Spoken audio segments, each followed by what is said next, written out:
All right, let's take a look at today's lesson. We're going to be looking at two different topics. We're going to be looking at differentiability, which is a big fancy word. It just means the function, you can take the derivative. That's all it means.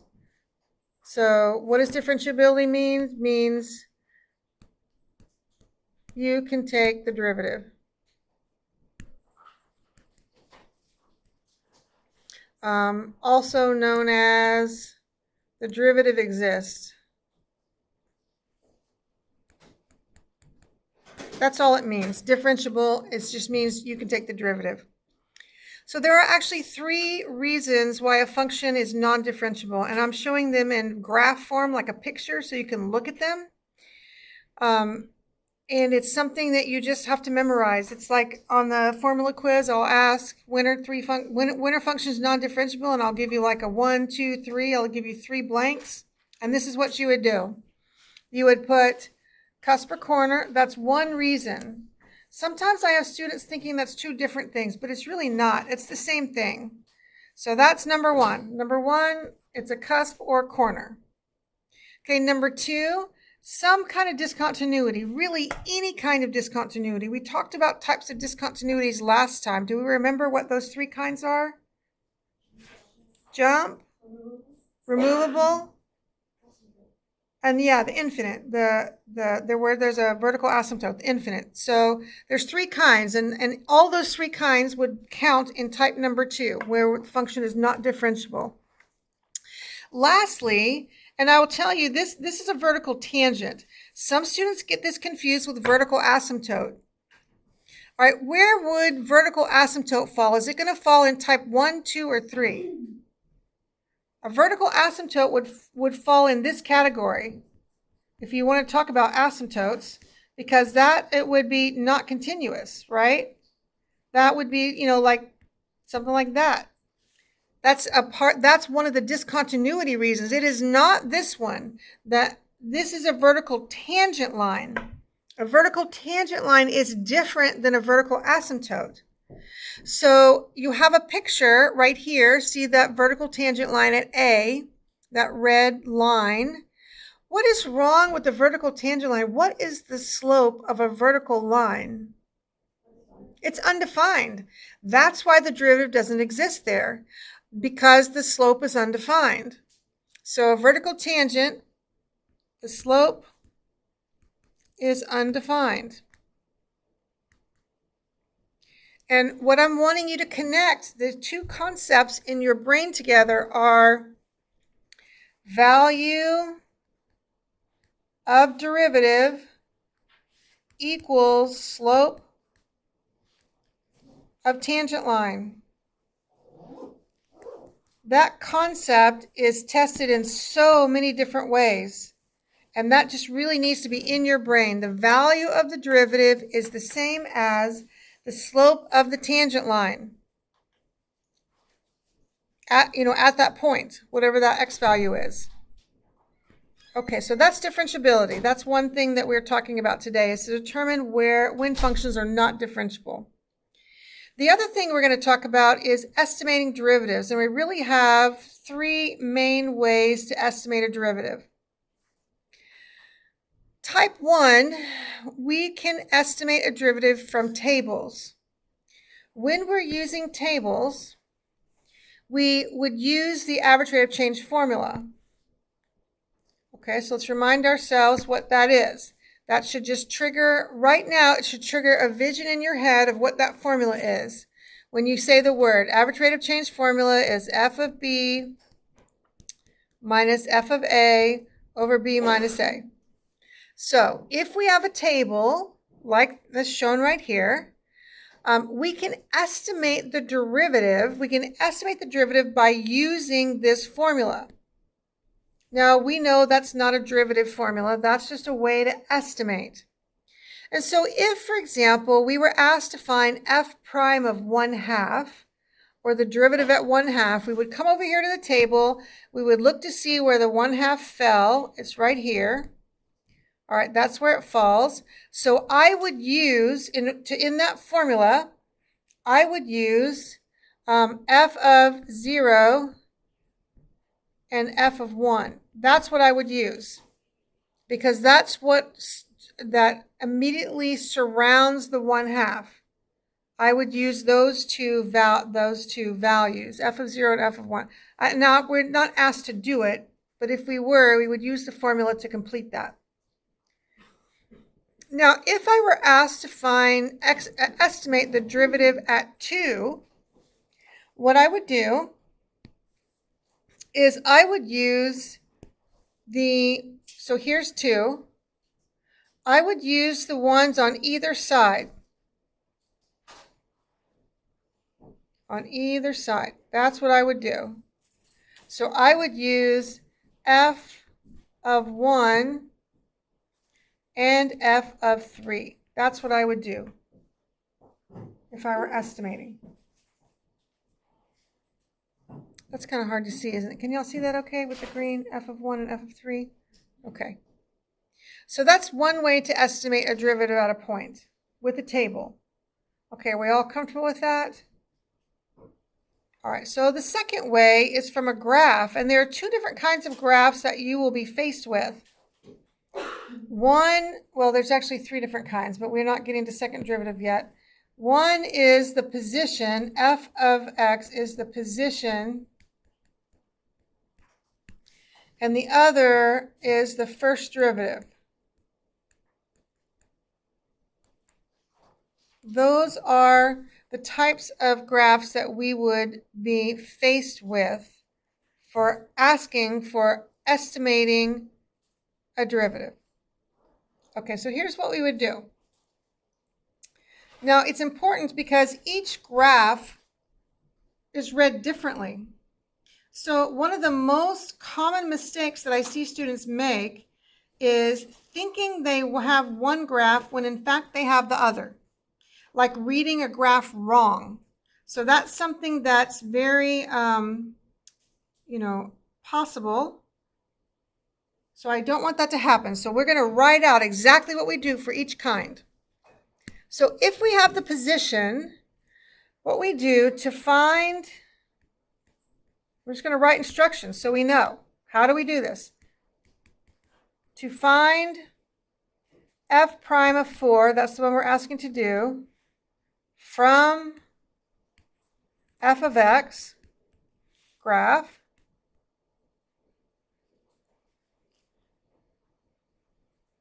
we find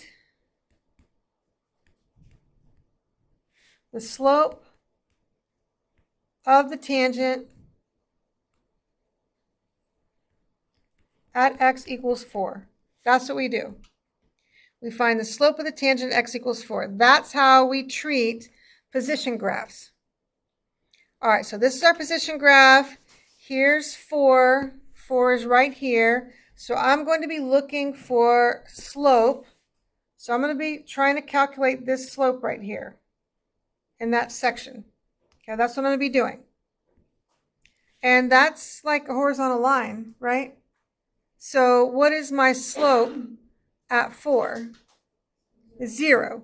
So therefore, in this case, my answer would be f prime of 4 equals 0. That's the answer. So that's what we do if we're trying to estimate the first derivative off of the position. Now let's look at the other scenario. And I gave the exact same graph because I want you to see how different it is and what a mistake we would make if we thought it was one graph and it was the other. It would be a huge problem. So now let's look at the first derivative. So to find, if we have a picture of the first derivative, to find f prime of 4,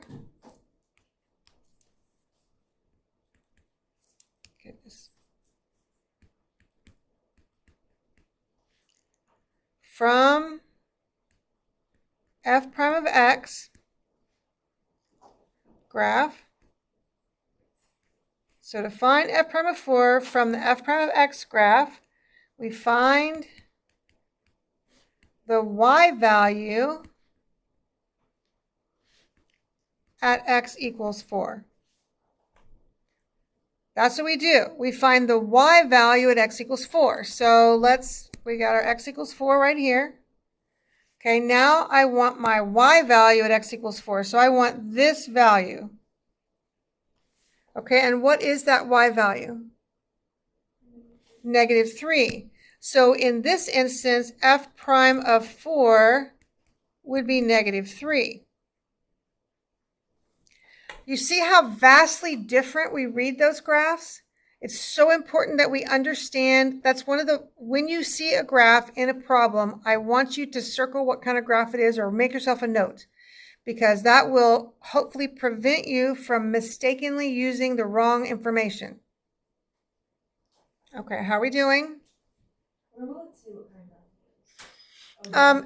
Two different places. There's two different places that you would find it. One would be on the graph itself. Sometimes they write it on the graph itself, and then sometimes they write it in the prompt. You know, the words above. Sometimes they write it up here. So as soon as you see what kind it is, I would write it down. Okay. Write it down. Okay, any other questions? Okay, so the graphing calculator, we actually have some questions using the graphing calculator to estimate. And they're number 5 and 6 on this sheet. So I'm going to wait to do those. But I just wanted to, I snipped a picture. And what I do on my calculator is I go to menu. So I go to menu. And then I go to number 4, calculus. And then I do derivative at a point. That's how I get to estimating a derivative, is by going into those, doing those things. And we will do those things in just a moment. Okay? But that's a visual picture of the calculator and where I go to estimate the derivative. That's what we would be doing. All right. Questions about the 3 different ways that we use to estimate derivatives? Okay, so let's practice those 3 ways. First up, let's deal with differentiability. The very first thing we talked about, remember, I'll show you the pictures. So remember, there's 3 reasons why a function is not differentiable. Our first example, we're going to investigate this graph and determine find the values on which, between negative 4 and 4, not including negative 4 and 4, at which g is not differentiable, and we're going to say why. Okay, so I always read my graphs from left to right, so I'm going to head this way. And the first problem that I see is right here. Okay, that's my first problem. So at x equals negative 2, we are listing, and let me be, so g will be more specific. G is not differentiable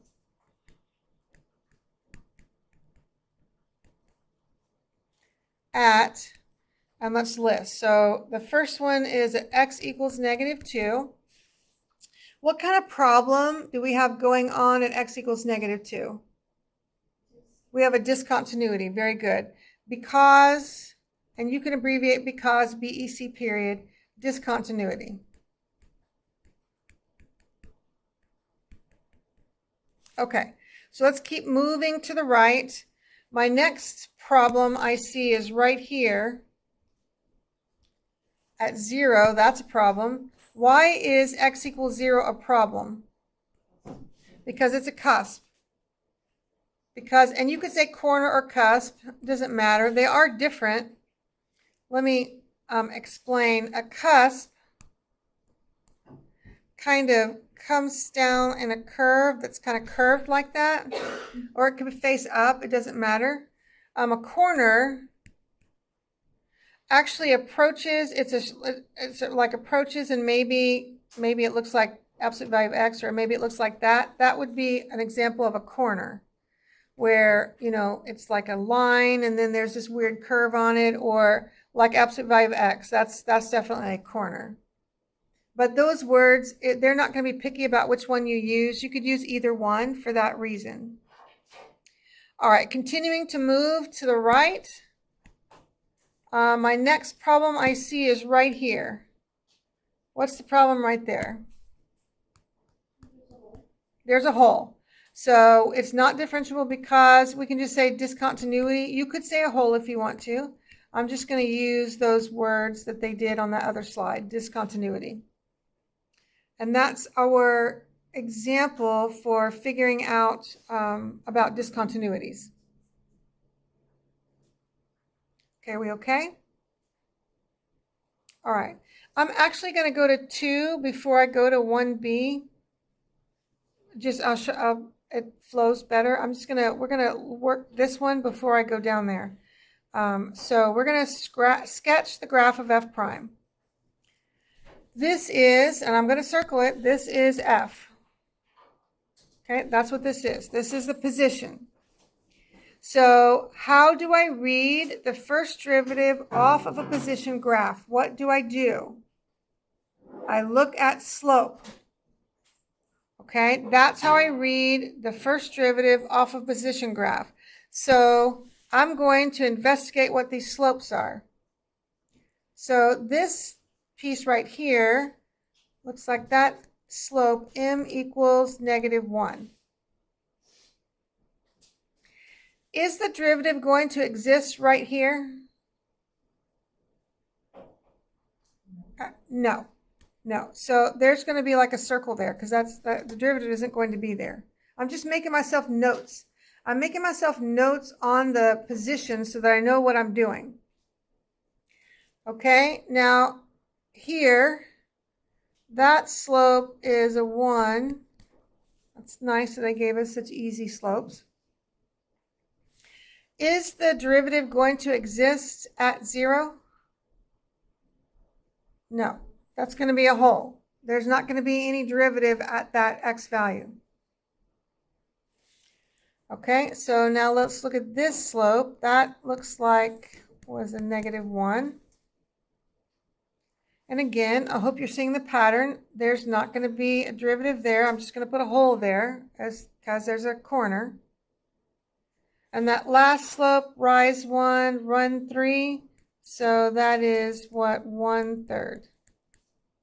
Now what we're going to do is we're going to translate that information to the graph below. We're going to graph the derivative. And derivatives are easy to graph when we're graphing derivatives of, lines like we're doing like here. That's really easy.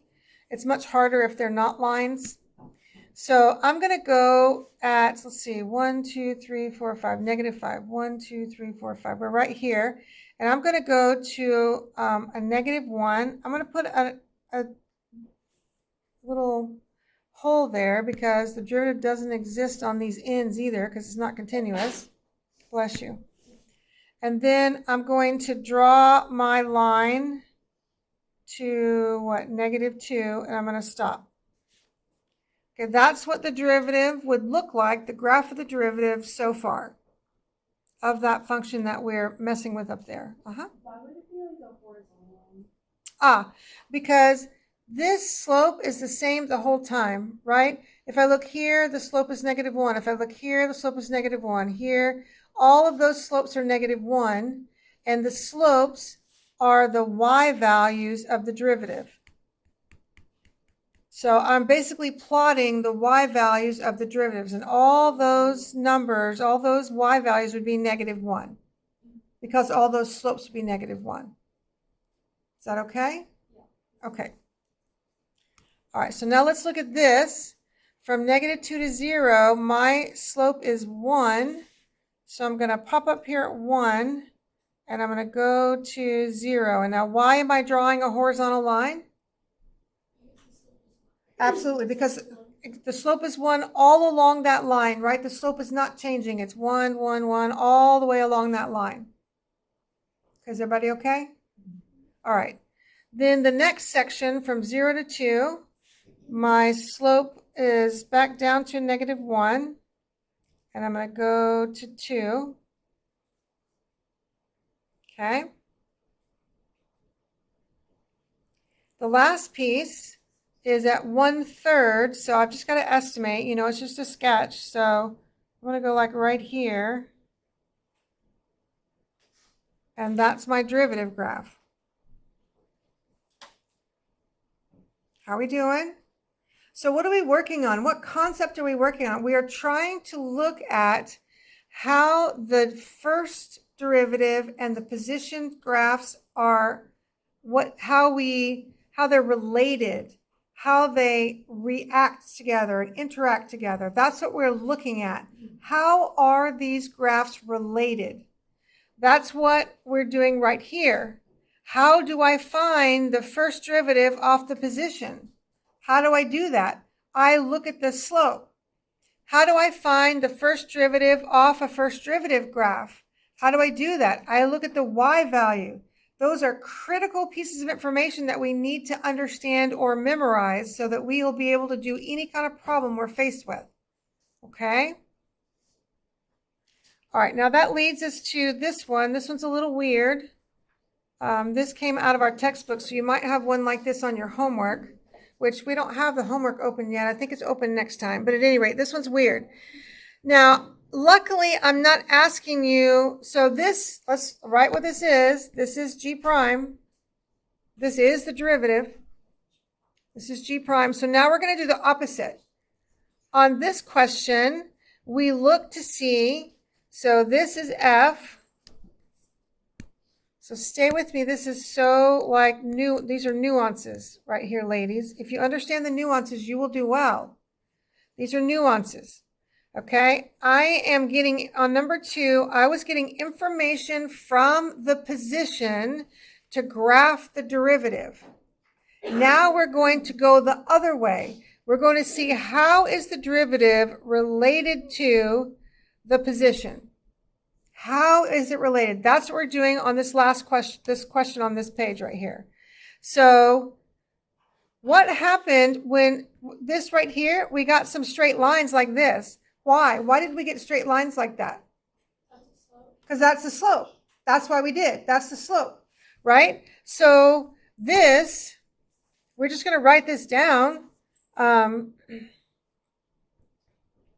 This is the slope of the line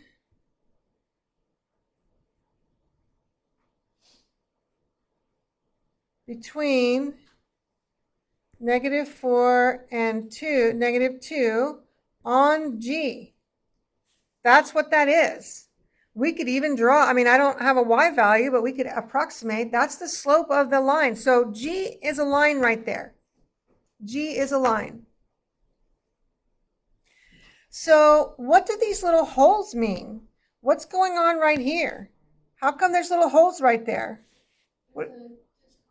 There's a discontinuity. The derivative doesn't exist there. Okay, so let's make ourselves a note. So right here means G prime of -2 does not exist. There's a hole there. So the derivative doesn't exist, which means on G would have either a discontinuity. It would probably be a discontinuity. We don't have to know the reason, but discontinuity or corner.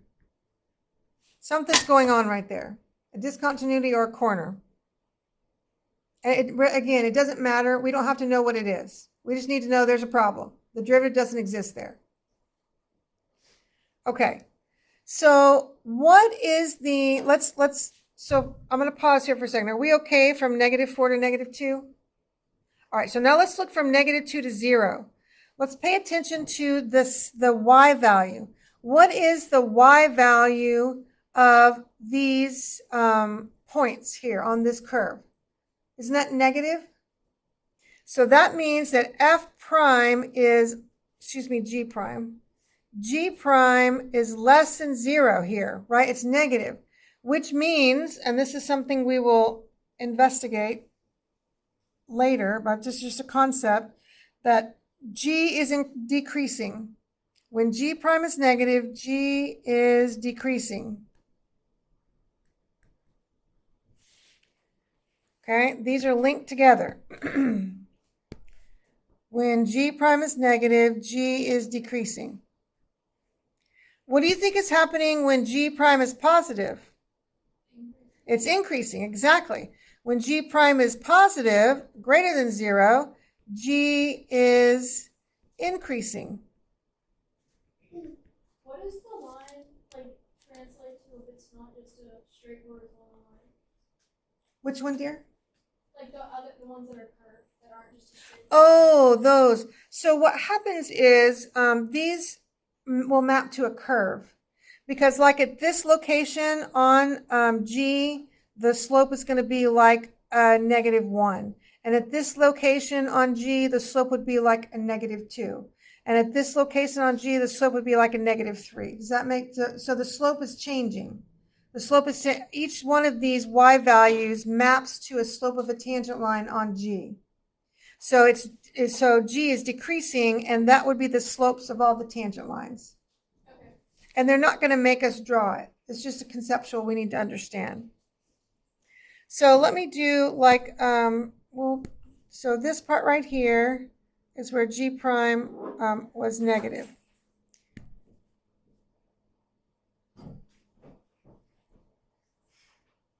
What about at G prime of 0? Does that exist? Nope, G prime of 0 does not exist. So G is going to be, it's probably going to, it's going to be discontinuity. Here, G prime of 2 does not exist. And again, probably a discontinuity or corner.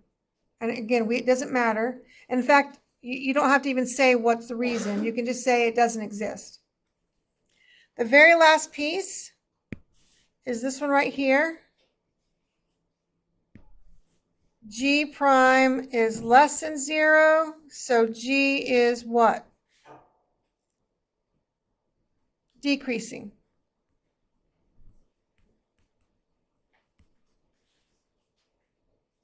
Okay. Now, what are we doing here? What's the purpose of this problem? The purpose of this problem is to just start developing the relationship between the position and the first derivative and how they are related to each other. That is what we're doing. We're investigating the relationships. Okay? All right. Does anybody have any questions? Are we ready to move on? We're good? Okay. Now let's do some approximating derivatives. So given that f of x is a continuous function of time, they want us to estimate f prime of 3, show the work that leads to your answer. This is a typical, this could be part of a free response question. That's what this would be. So we're looking for f prime of 3. All right, so let's focus. That would fall, right in here, right? And what did we say? How are we going to approximate a derivative with a table? What do we do? Yep, we do the average rate of change, slope of the secant. We do that formula. All right, so we're going to do f of 4 minus f of 2 over 4 minus 2. And this is f prime, approximately f prime of 3, approximately. Okay. Now that part you don't have to write. The part I'm getting ready to write, you have to write. So f prime of 3 is approximately, we'll use numbers now, 10 minus 3 over 4 minus 2. And don't do, you have to write those numbers like they are. That's a difference quotient. You have to write them, and that's what you get a point for, is writing the subtracting of the numbers in a fraction form. So what I'm saying is don't do it in your head. Don't say, 4 minus 2 is 2 and just put a 2 down there. You write it just like that. Then you can do your work in your head. Just do, what do we get, 7 halves. And that's our answer to that question. Okay, how are we doing? Number 4 is highly abstract as well. Sorry, I know number 2 is crazy abstract. Number 4 is crazy abstract. And then we'll get to calculators on 5 and 6. So let me walk you through number 4. So they're giving us all this information, the graph of f. So they're telling us that this y value is bigger than that one. Well, yeah, we can see that y value is bigger than that one. Okay, got it. And it's the graph is shown between A and B. Yeah, we got that. So there's A and there's B. There's the graph shown. The derivative of f exists for all x in the interval a, b, except. So, and let's write what this is. This is f. This is a graph of f. So I'm going to label it. This is a position. So let's go back and see what it says. The derivative of f exists for all x in the interval except at x equals 0. Well, they're flat out telling us. Okay, and we can see the derivative doesn't exist there. Right? It's a cusp. Okay, we got that.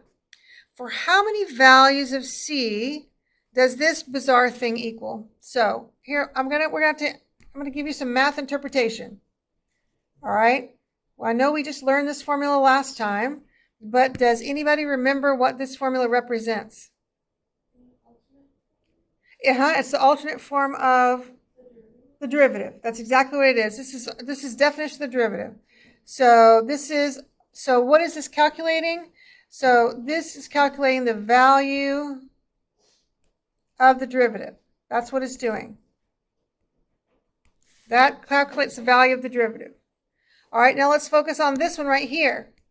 What does this one do? And again, that's from last time. What does that formula do? Do we remember? Well, it's a slope of the secant. Yeah, it's a slope of the secant or average rate of change. So I'm going to write slope of secant. So they're wanting me to find the slope of the secant between A and B. Okay. Oh, I get to use my ruler. Yay, I'm excited. Okay, so I need to draw the secant line between A and B. So here's my secant line. What's a secant line? It's a line that connects 2 points on a graph. That's my secant line. Okay, so that is the slope of the secant. Now I can't calculate. I don't know what it is, but we're just doing an estimate here. So they're wanting to know and what does the value of the derivative mean for us? What is the value for the derivative? It's what? Slope of the tangent line. Slope of the tangent line. Those words have to be linked in your brain. The value of the derivative equals slope of tangent line. Okay? They're wanting to know, okay, I got my secant drawn, but how many slopes of tangent lines would be parallel, right? How they would be equal. That we want them to be equal. So here we go. I'm going to start drawing some. What about this? You think that tangent line, you think that would be equal or parallel? I know that's a terrible tangent line, but what do you think about that? That probably would work, wouldn't it? Do you see any more? What about right here? I bet that would be, right? We're just drawing. Are there any more? Yep, on the other side. On the other side, I got this one. That'd be parallel. Do I have any more? One more. There's one more. One more. Right there. So we would say there are 4 values of C for which, and I'm just writing the stuff up here, A less than C less than B, that, and I'm just writing the little formulas. I'm just answering their question. That's all I'm doing is answering the question.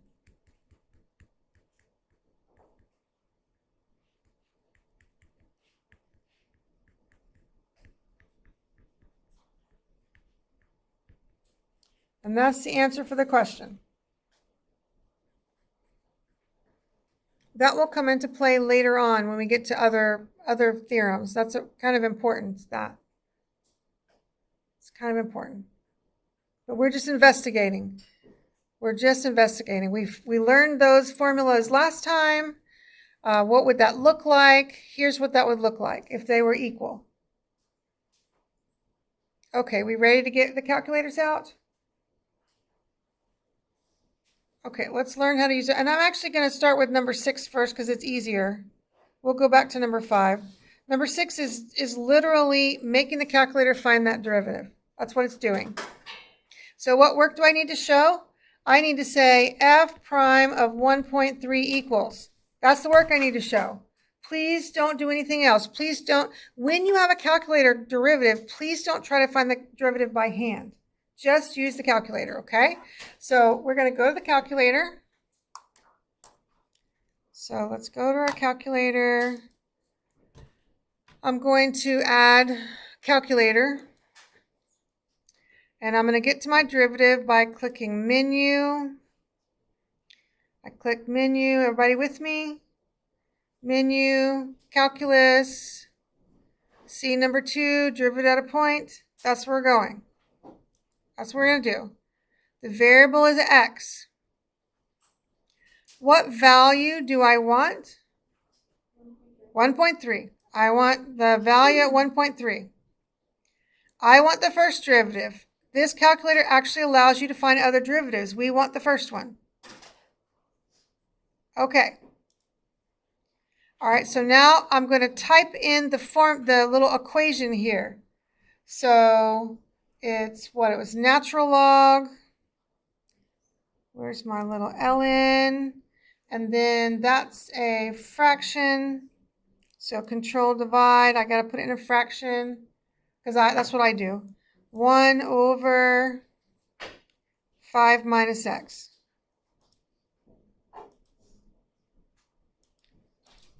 Okay, let's make sure we're all okay. Are we good? Okay, now hit enter.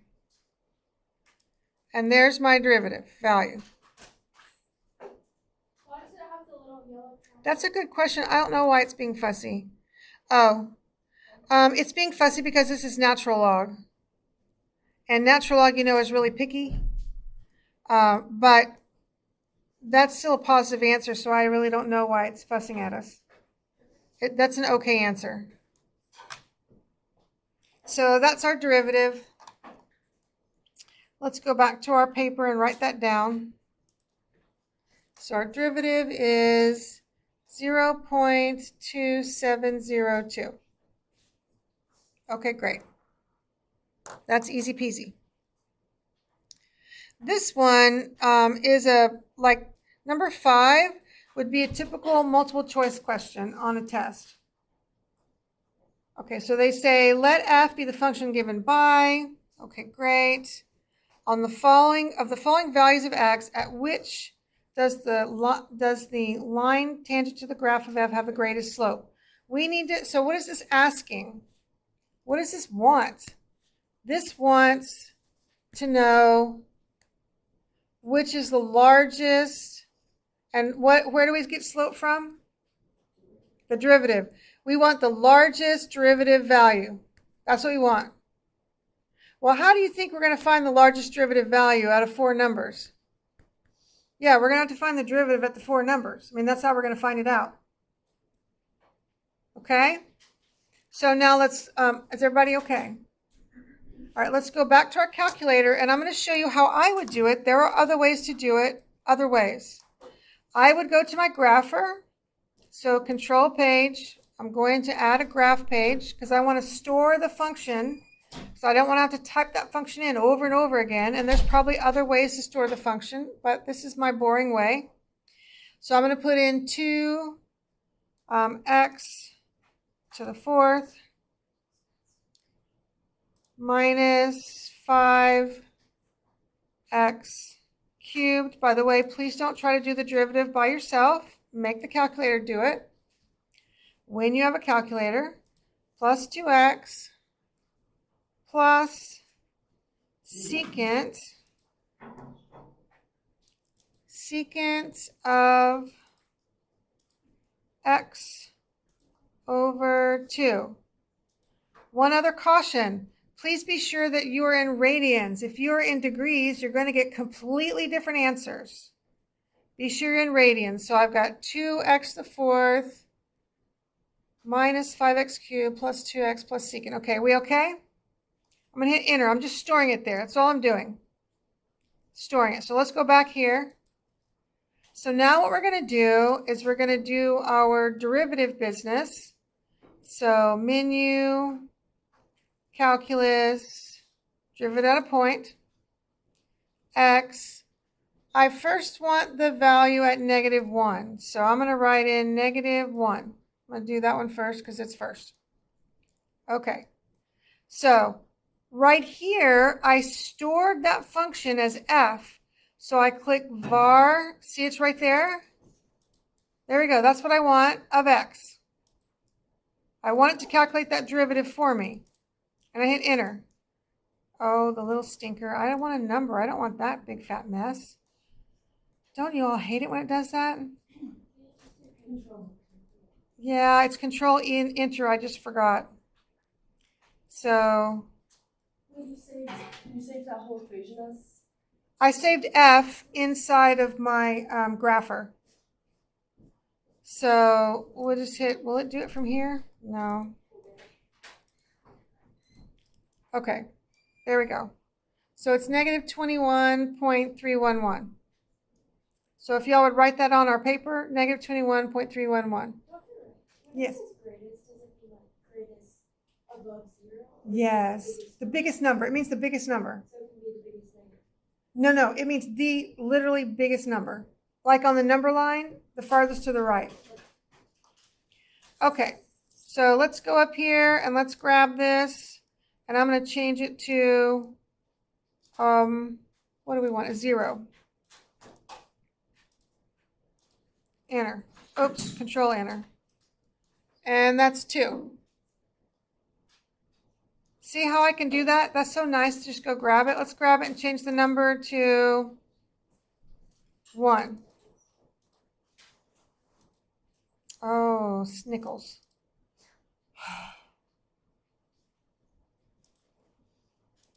Control enter.